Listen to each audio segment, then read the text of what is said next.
Tasniam. All right, my name is Iguma Gabriel. Oh, hi, Gab. Hi, Mariana. All right, so Mm. we also have Jordan Tumwesije, Program Officer at the Center for Health, Human Rights and Development, CEHAD. Good evening and welcome to Spectrum. Good evening to you, Gabriel. It's always a pleasure to talk about some of these issues, and it's honestly very humbling to be in this space talking about these issues. All right. Today we're really going to learn, so we will start from the very basics. SRHR, what exactly is that? And in the Ugandan context, how, where are we at? I will start with you, Jordan. All right. So when we talk about SRHR, this is an acronym that stands for Sexual Reproductive Health and Rights.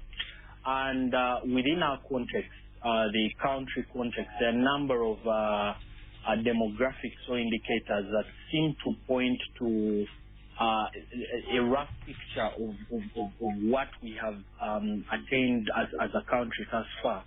So, for instance, when you look at the Uganda demographics and Health Survey report of 2016, which is a very old report, but nonetheless that we continue to use in this day and time, it points to so many worrying pictures, so many worrying gaps in terms of SRHR. So, for instance, in that report, they talk about, maternal mortality rates being looked at in terms of 336 deaths per 100,000 live births. Yeah, so, for every 100,000 live births, what that means is that 336 women die. If you were to bring that to, within the context of maybe a taxi, it means on average, every single day, a full taxi of women, is passing on due to preventable causes on maternal mortality. Actually, more than a full taxi. Taxis used to take 14 people. Now they take 7. So, yes.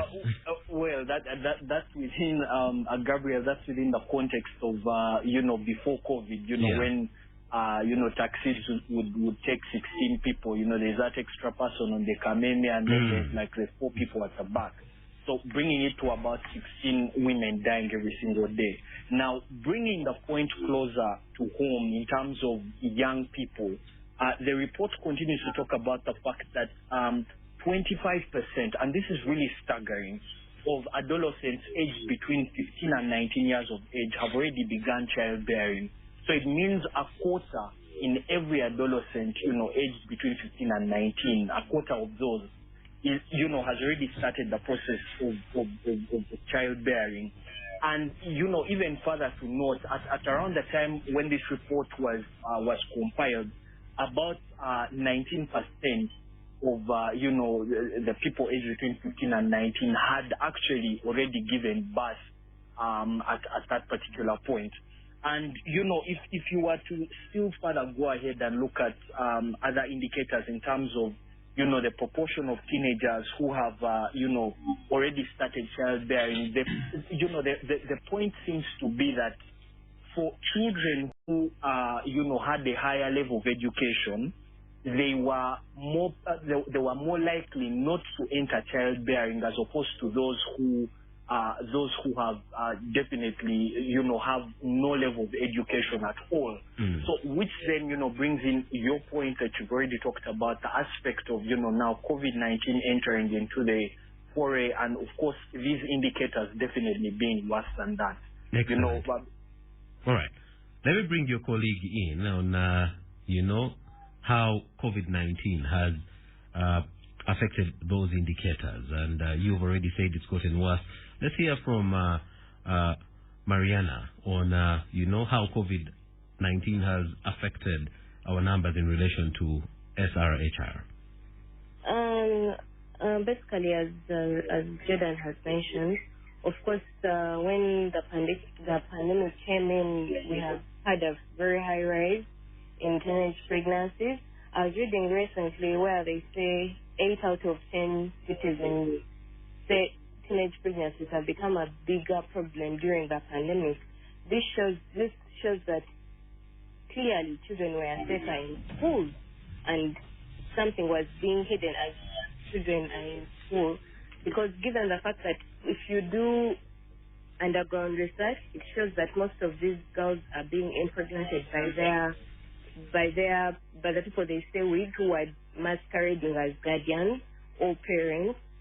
So it clearly shows that while schools were open and the pandemic was not there, children, all women were, all girls were progressing in school. But now that things have been locked for, I think, 2 years, the numbers are raising day in, day out, and access to SRHR commodities is being minimal. The fact that even there was a ban in public transport, those and the hike in transport fares, it's really hard to reach all these means.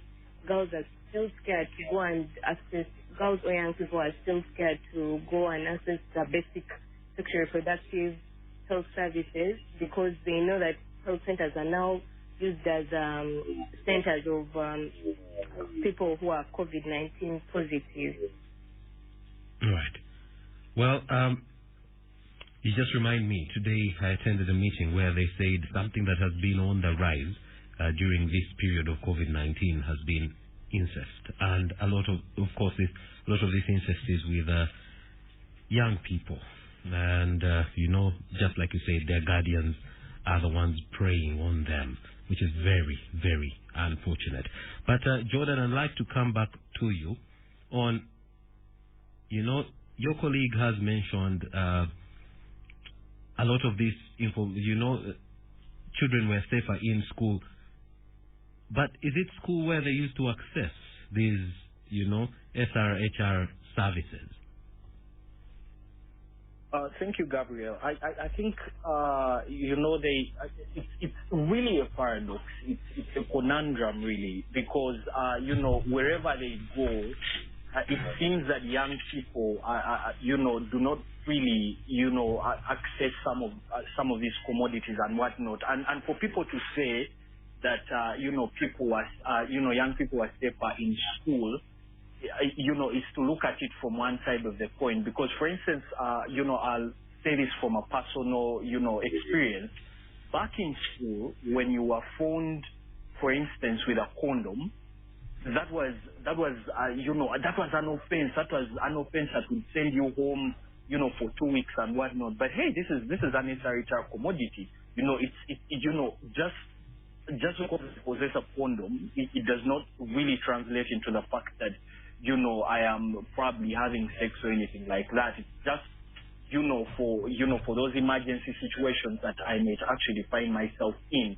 But, I think young people find themselves locked in these two worlds where, if you're going home and you're probably going to be locked up, in the same space as probably, your guardian or your father, you're probably going to, get sexually abused or something like that. But equally, if you went to school and, for instance, you are, found reading material or you were found in possession of SRHR commodities, that would actually be an offense for you. So I don't think it's accurate to say that there's any specific place where young people can actually be found safe. If anything, previously people thought it was, in school that's where probably young people are being, harassed and all these other things until COVID-19 showed us that, hey, there's this whole, ugly monster behind the scenes that, that comes in the form of incestuous relationships between maybe fathers and daughters and, who may be guardians and daughters and whatnot. All right. Before I go back to your colleague, access to SRHR information, you have hinted on it, has been received with mixed, reactions. So whether it is in school or at home, there's no agreement on, there's no clear agreement on whether young people should be accessing this information. And some people have thought that the access to, actually seems to be an encouragement. Let's hear from you as a practitioner. Why it's important for young people to access this information, because at least that's what I hear you're telling us. So first of all, I think that, when it comes to issues to do with sex, and someone once said that everything in this world is about sex, except sex itself, which is about power. So, some of these things are, in a way targeted by, the state to be able to come in and control what is otherwise considered to be a contentious issue. So, for instance, we've been advocating for age-appropriate information on SRHR services. Now, here's the thing: you're not going to get a 3-year-old, a 3-year-old baby, and you're going to start telling them about sex and how sex is done and all that. We've actually been advocating for comprehensive sexuality education. And when you look at sexuality itself, it's a broader term. It moves away from the sex education that we are taught in schools. Sexuality encompasses so many issues. It encompasses menstrual health. It encompasses, being able to talk about the changes in your body and whatnot. That's why increasingly we are having a generation of teenagers that present this pious face before their parents, whereas in actual sense they are, they are in the background and actually having sex. It's because for them it's uncomfortable to start having those conversations with their parents because no background has been laid there for them. So we've been advocating for age-appropriate sexuality education, whereby that in this particular age bracket, maybe 3 to 6-year-olds, what you're basically telling them to do is, for instance, to ensure that no stranger touches them inappropriately. But, when we move closer to the age group of maybe 15-year-olds, maybe 18-year-olds, you start to actually talk to them about maybe menstruation. You're talking to them about all these other different methods of maybe family planning, so that by the time they reach the point of making that decision, they make an informed decision, a decision that has been tried and tested, and it has actually been proven. So for us, our advocacy lies in the point of advocating for comprehensive sexuality education, which encompasses all these other things that have been left out by sex education. All right. Let me ask, Mariana, a direct question here. Mariana, yes, as a young person, do you think it's appropriate to provide open access to SRHR information and services, especially during this COVID-19 pandemic? I think it is. It definitely is appropriate to give appropriate SRHR information to young people.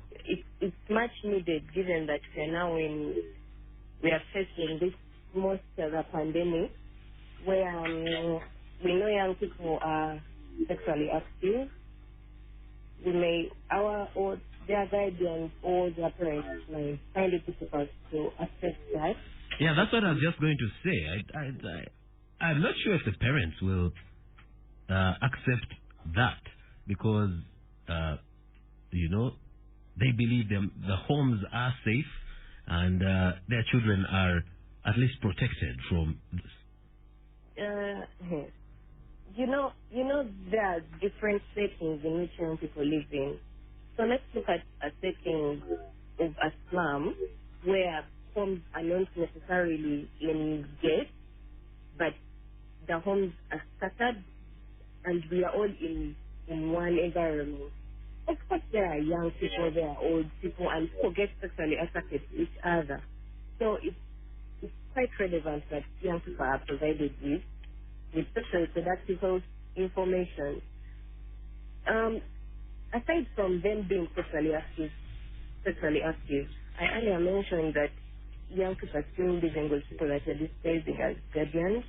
So if we give this young person this relevant information, whether they are raped or defiled, they can still get to know what must I do firsthand before I get a chance to report this case, maybe to police or my LC1. Let me first prevent myself from maybe contracting HIV or maybe getting pregnant, because I know if a girl child gets pregnant, the first thing that will come to her mind an abortion. Definitely, if she doesn't have the information, it will be unsafe. So it's quite relevant that young people are given the necessary SRHR information to prevent all of this. Of course, I know the parents will disagree. They will think we are advocating for young girls or young boys to be sexually active, yet we are just trying to protect them from the challenges that may come in the future. All right. From the examples you're giving, I get the sense that you are a young person, and therefore there are personal stories and stories of your peers that could bring, what you're explaining to life for us. Could you please share those, if at all you have them? It's not personal, but it's near home. I had a friend who was 19 by then when she got pregnant, and right now she has her baby. But I think if she knew the relevant SRHR information, or even if she knew that there is, I can ask my boyfriend to put on a condom, or I can take a pill after having sex, she would have prevented that. But she got to know that she was pregnant and she was 2 months along. So of course there was nothing we could do about that. So I still think it's really relevant to give young people information, because they're out there having sex left, right, center, and they don't know that I can prevent this, I can do this, I can access this kind of service at a health center and get it for free. All right. Let me go to Jordan. Jordan, for people who, believe that, no, their children are not having sex, and therefore to give this kind of information would actually be to lead them in that direction. How exactly can you, deal with that situation where they get information that is appropriate for them but is not uncomfortable for their parents and guardians? Thank you, Gabriel. I think, again, the whole concept of the ostrich hiding in the sand is a classic, example of what, I'm talking about. Just because you think something is not happening does not mean it's not happening. And that's where the problem starts, because parents are consistently living in denial about their children having sex, whereas, some actually are. And the problem comes in when you now have to deal with the consequences of the sex rather than dealing with the root causes of that sex. And this is where an age-appropriate, call it a curriculum or whatever, would come in handy, whereby, and this is where maybe there's been a disagreement, and so many people have said you can't lump up people of a particular age together, because when someone, for instance, is in primary one, some of them are maybe 8 years, others are 9, others are 10, etc., etc. So that means you cannot per se design a curriculum that would say, for primary one, these people will basically be looking at maybe they'll be looking at call it maybe the anatomy of the body, and maybe from this age to this age they'll be looking at it like that. I think it's time as a country that we have some of these difficult conversations, because the parents' fears are wrapped in what I'm going to call the socio-economic, cultural fears that have been created over time. So, for instance, it's considered taboo to talk about sex. It's considered to be an abomination if someone turns up home and, they come home and. But what is happening is that every single day, children are actually becoming pregnant. Now, the other day in Acholi sub-region, it was reported that more than 45% of the deliveries that had been there were of children that had dropped out of school. So should we hide our heads in the sand and continue to say that children are not having sex? Or should we actually tackle the cause, which is maybe coming in from a point of ignorance about the consequences of sex, which in itself is something that we can sit down and agree as a nation and have a curriculum that would, cut across and ensure that the different root causes, maybe the reason why, some of these young people are engaging in sex are actually tackled and dealt with. All right. We need to take a break at this point. Wondering, is the solution preaching abstinence? Let's pick that up when we come back from the break. Spectrum on Radio 1 FM 90. You can't come to the Sheraton? Worry not. Sheraton will come to you. Order your favorite meal for you and your family at your home, office, or special function. We deliver breakfast, lunch, early dinner, snacks, cakes, and pastries. We also cater to weddings, bridal and baby showers, birthdays, anniversaries, and all your special occasions. Stay home and let's bring your meal to your doorstep. Sheraton Kampala is also available on Jumia Food and Glovo. For bookings and inquiries, call 0312-322-499 or 0752-711-191. Email foodandbeverage@sheratonkampala.com. Why queue or crowd when you can go digital? Safely transact on any of our digital channels that include Housing Finance Bank, mobile banking, internet banking, Housing Finance Bank, MasterCard, ATMs and agent locations countrywide. Send money, pay bills, buy airtime, check account balance, access mini statements and more. For help and further inquiries, please call 0417-803-000 or 0200-803-000. Stay home. Stay safe. Sanitize. Housing Finance Bank. We make it easy. Housing Finance Bank is regulated by Bank of Uganda. Customer deposits are protected by the Deposit Protection Fund of Uganda. We've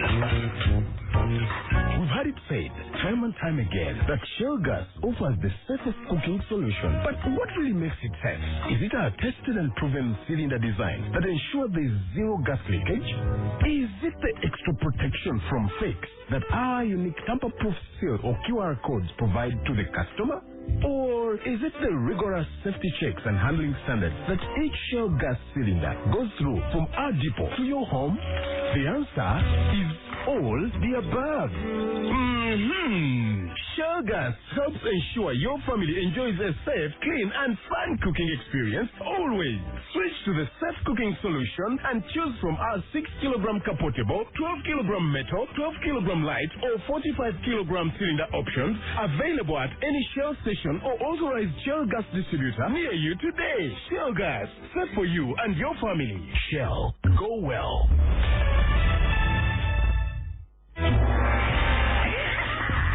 I bring you the MTN Kabode smartphone that you can pay for Mbora. It's a smartphone with a shadow punch and a flying high.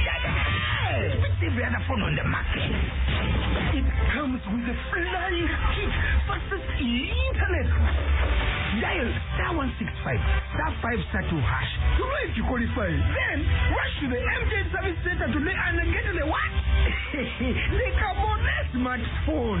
Pay for it in Mbora at only 5,000 shillings every week for 6 months using MTN Momo. Get MTN Kabode now. Terms and conditions apply. Everywhere you go, MTN. MTN Uganda is regulated by the Uganda Communications Commission. Spectrum on Radio 1 FM 90. Welcome back from the break. Thank you for staying with us here on Spectrum, Radio 1 FM 90. I'm your host, Ivana Gabriel. Today we're looking at the impact of COVID-19 on sexual reproductive health and rights for the young people. We have on the line Ms. Mariana Kayaga. She is Program Associate at the Center for Health, Human Rights and Development at CEHAD. We also have Jordan Tumwesije, Program Officer at the same institution. In the first segment of the show, we did understand what SRHR is and how, COVID-19 has affected sexual reproductive health and rights, access and information, and what the data is telling us about the situation of young people, especially during this COVID-19 period where they're out of school. We left off when I had asked a question around, is the solution preaching, abstinence? I will start with Mariana on that. Mariana? Yes, please. Yes, go right ahead.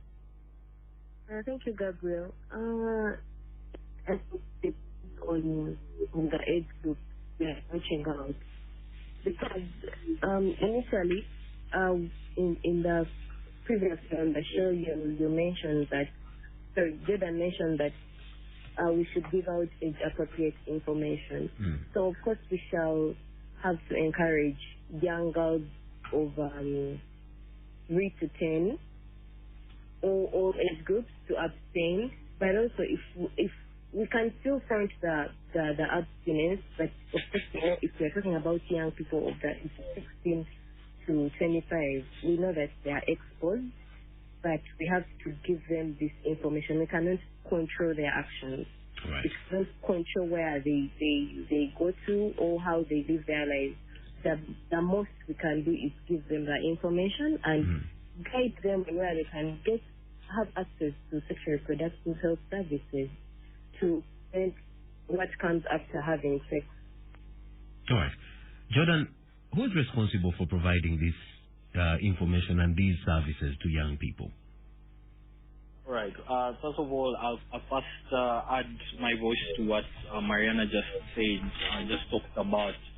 I think you cannot preach abstinence in a world where, a 6-year-old or an 8-month-old baby has been raped, and defiled.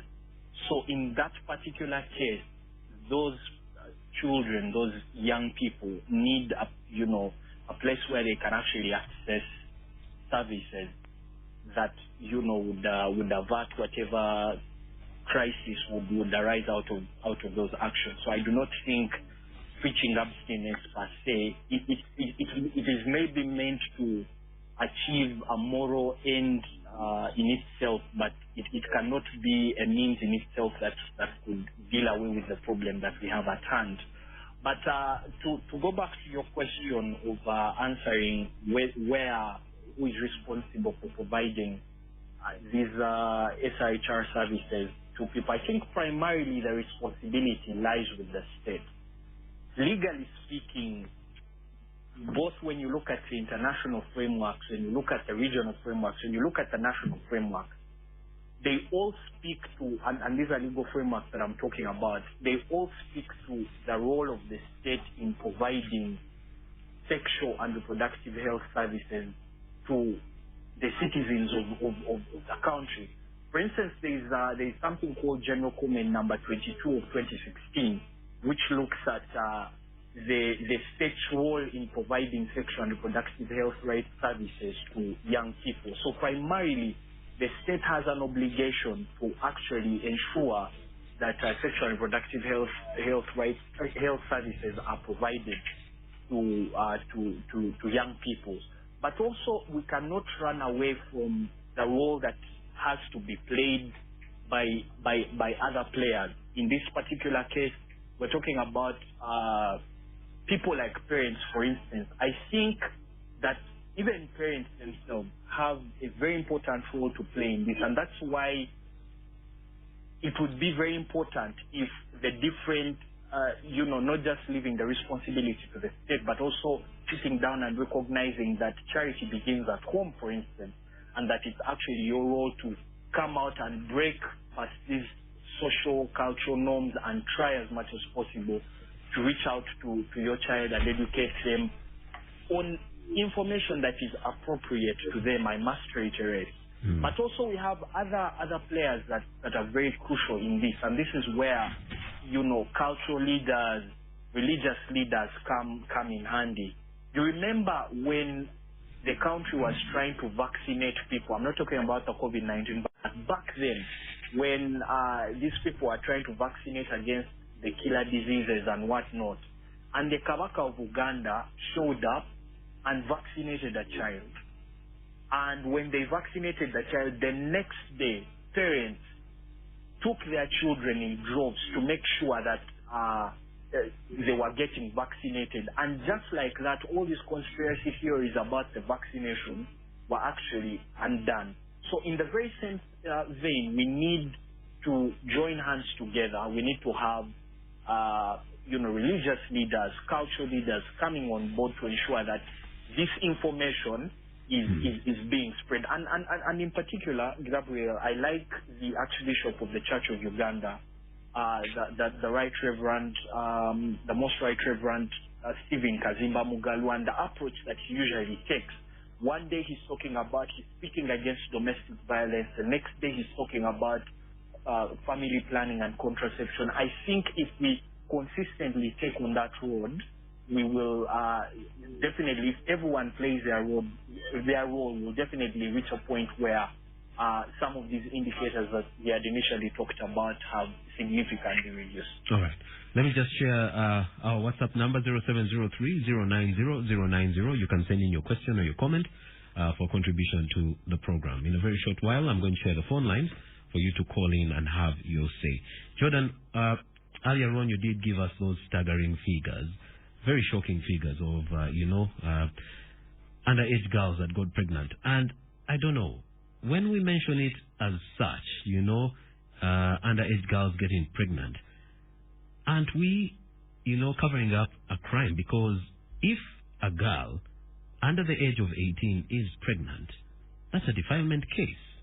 How come we're not looking at the other side and getting the person who has abused this young girl?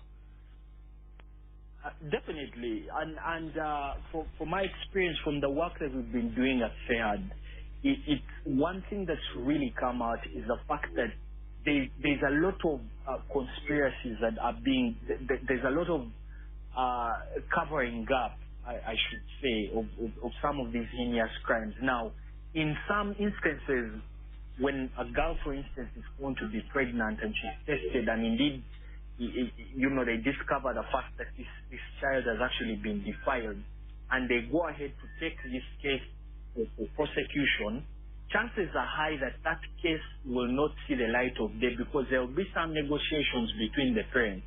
Yes? So when something like that happens, we're definitely covering up a crime, and it's happening on a wide scale, on a rampant scale. If we actually unearth, there's so many cases that have not seen the light of day simply because the two families came together and they came up to a harmonious understanding. We would honestly be shocked. Those statistics that I had initially pointed out would definitely would appear less shocking compared to the cases that never see the light of day in court. I think that the reason why we never get to talk about it is the reason why can be traced back to the reason that I've talked about earlier. The fact that as a country, as a country that's united by all these cultures, we are shy to talk about sex. We are, when something like that happens, we want to hide it, it's no longer something that we can openly discuss because anything to do with sex is something that's usually hushed or, kept away. Right. But definitely I agree with you that it's the trend that this country has taken, but a very unfortunate one. I wonder how parents whose children have hit puberty, who have hit adolescence during this lockdown have handled those conversations, because rarely are they prepared to have these conversations. But let's go to the comments that are coming in, and let me just go through them very quickly. I will start with somebody who says the biggest number of children affected are those in rural and low-class or poor people's children. Many times these programs are designed for urban, fairly rich families. The rural poor have poverty to deal with first. Exposure to exciting material helps propagate this vice. I think COVID fueled it too. Parents are simply not doing enough. Not having school has exposed this. Let parents do their parenting job. This is Francois. I have a comment from Dennis in Kajansi, who says, hello Spectrum, I think pregnancy prevention is usually focused on the girl's side, but I think we should also start dealing with the trouble causers, who he says are the men. Improve on men sensitization, counseling, name and shame, plus complete follow-up on standing cases, etc. Dennis, thank you for your comment. This person does not leave a name, but they say teenage pregnancy based on astronomical numbers across Uganda. This is an epidemic in itself. One wonders why the men who are impregnating these girls are walking scot-free, and yet we have very clear laws pertaining to defilement, rape, and incest. This is Businje says, good evening. I request to be given an answer to my question. What is Rwanda, Kenya, Tanzania, etc. doing to have their children at school? Okay, this is in relation to, I believe, opening up schools. Paul from Kampala says, cheers, moderator. I agree with the speaker. We need to speak openly about sex because we have this so-called societal... Okay. This is socialites that mislead the young generation about sex by posting nudes, sex videos, and making it seem okay to have sex at any age. Times have changed. We act now or have a failed generation after generation. I'll just read one more. The gentleman pushing the agenda to sell SRHR products. Well, that's what the comment says. I hope you're able to make sense of it.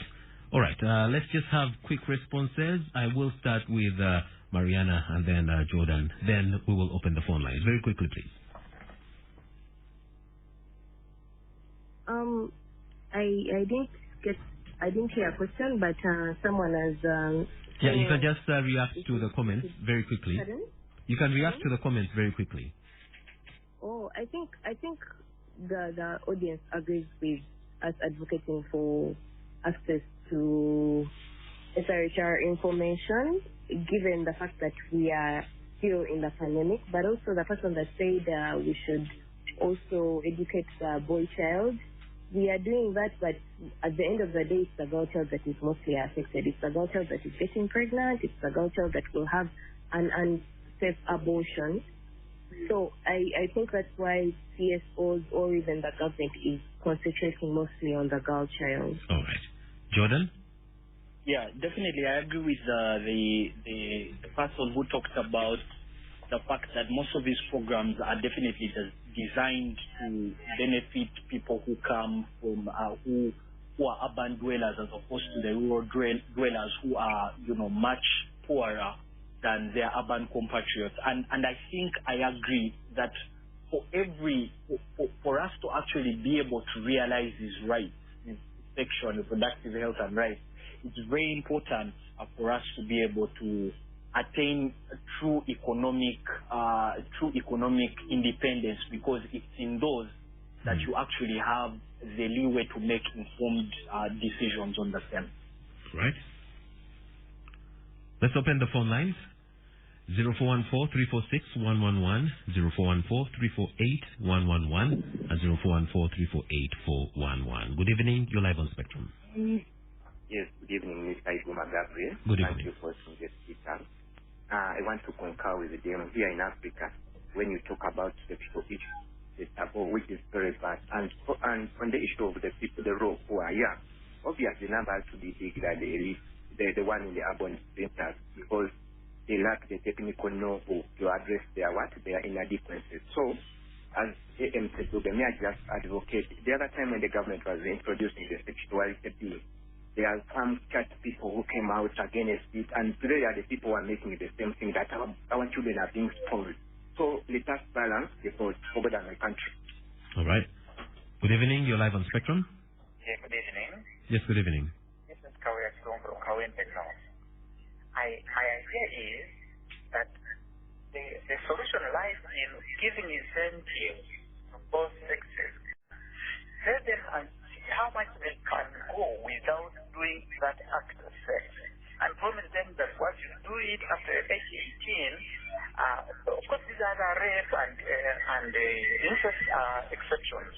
And then in case if they are raped or something happens, incest, then once that kid has information, if the kid can use that information to fight that evil and even survive or go through the psychosocial problem which are related to rape and so on, violence and so on. So my idea is, if the child information and if possible, give the child incentive that once you do it after 18 without raping, defiling a girl, if she's a boy, I will give you a motorcycle. Something physical, something real to make the child fight for a certain value in life. Even the girl is the same, I beg to more. All right, let's take another comment. Good evening, this is Spectrum. Good evening, Spectrum. This is Edgar. Yes, Edgar. Here from Kampala. I support the program because we must appreciate that knowledge is power, and whenever we share information, we are sharing knowledge.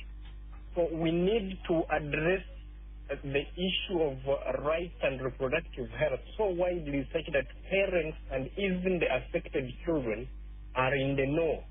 Once you know what will affect you, you can put in plans on how to actually try to mitigate it. Thank you. All right, thank you for your comment. Good evening. You're live on Spectrum. We have Daniela Ling who says exposing children to those SRHR or whatever it is just provoking young children to discover themselves and be curious. We can preach abstinence and teach young adults from secondary school, not primary school children. We rather empower parents, guardians, and other leaders to do their role in upbringing the young ones. All right. Jordan, if you could respond to or react to the comments from the listeners. Thank you, Gabriel. I think many of the comments are in agreement with the fact that this is actually a problem that we have on our hands, and there are definitely more echoes of what Marianne and myself have talked about. I think I'll just react and respond to that last comment. I don't know whether that's my brother or sister. Daniel Lee, your brother. Yes. So my brother Daniel there, who is talking about the fact that we cannot teach, that we should just stick to teaching abstinence. I'll just give him a story of a child who was repeatedly abused by their uncle for about 3 years, and this is one of the cases that we've handled before. And the child was being repeatedly abused by her uncle, and the reason why she did not really talk about that was because this was considered to be a taboo topic. Because in school you're taught about abstinence, you're talking about being a good person, you're talking about being right, but no one gets to teach you about what you get to do in case maybe someone touches you inappropriately, or maybe when someone gets to abuse you. And that is something that we're actually advocating for. The fact that we should give information, age-appropriate information. We're not going to get a 9-year-old child and start teaching them all the mechanics of how sex is supposed to be done, but rather we could, for instance, teach them about where to report in case maybe they've been touched inappropriately. We could talk to them about the looming menstruation that may be supposed to be coming soon and how they can respond to that. I think that's really my brief reaction to that comment. All right. We're coming to a close, so very quickly, way forward. I will start with Mariana. Thank you, Gabriel. The way forward, I think the CSOs in conjunction with the government, they should continuously sensitize or provide SRHR information to young people, despite of their location, despite whether they're in urban areas or rural areas, whether they're their sexuality. We need to openly discuss SRHR information and forget the culture that when we talk about sex, it's a bedroom thing. We need to openly discuss these things. Also, we have to popularize all the sexual reproductive services available, such as safe and affordable contraceptive methods, prevention and management of sexually transmitted infections, including HIV, and sensitive counseling. When I talk about sensitive counseling, I simply mean targeting the problem the young person has come with, not necessarily judging them. We know that stigma comes a lot from health centers. All right. We should not necessarily judge them, but provide information, guide them, and also give them the service without stigma. All right. Thank you. Jordan, and I think a lot has to be done to get the confidence of the parents that the information that is shared with their children will be safe for their children and will not get them exploring. Jordan, very quickly, because now we're out of time. Thank you so much, Gabriel. I think to conclude, I think it's very important that we go through a process of decolonizing our mindsets away from what we considered, what our forefathers, what so many people considered to be taboo, and instead embrace the changes that are coming and not running away from talking about some of these issues. I think also, secondly, it's very important for us to not just decolonize our mindsets, but also work towards decolonizing our laws, because our laws are also very problematic. When you look at, for instance, the Penal Code Act, which, criminalizes abortion, for instance, and leaves no leeway for instances where abortion may actually be justified. It's a colonial era law, right. A law that does not have space in our law shelves and whatnot. So it's very important for us to decolonize laws, but also it's very important for us to enhance latest development in laws. And here I'm talking about aspects like self-care within the law, aspects like universal health care. Which all right, Jordan. Yes, sir. We have to leave it there. All right. Thank you so much, Gabriel. All right. Jordan Tumwesi and Mariana Kayaga, both from the Center for Health, Human Rights and Development. Thank you for being on Spectrum tonight. Thank you for having us. Dear listener, thank you for joining us for this edition of Spectrum. The show continues tomorrow with another edition. From me and our guest for tonight, it's a good night. God bless you. Stay tuned. The news is coming up.